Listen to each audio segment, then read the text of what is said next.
প্রিয় প্রবাসী স্বামী, লিখলাম রমজানের চিঠি। বছরের পর বছর ওই দূর প্রবাসে থাকেন, কোনো একটা রমজানে আপনি বাড়িতে আসেন না।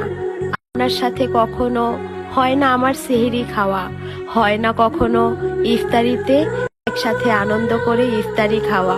তবু আমার দুঃখ নেই, আপনি শুধু ওই দূর প্রবাসে ভালো থাকেন।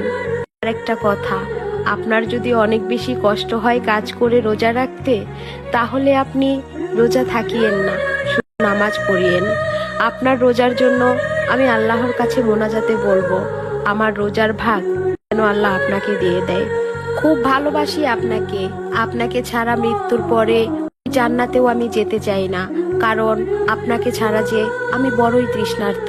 এই পৃথিবীতে আপনাকে ছাড়া বছরের পর বছর আমার থাকতে হচ্ছে। আল্লাহ যেন ওই পরকালে আপনাকে দিয়ে আমার তৃষ্ণার্ত হৃদয় পরিপূর্ণ করে দেয়।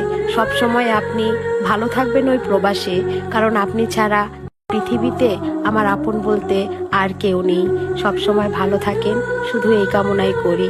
আমার জন্য দোয়া করিয়েন, আমি যেন আপনার একটা ভালো স্ত্রী হয়ে মরতে পারি।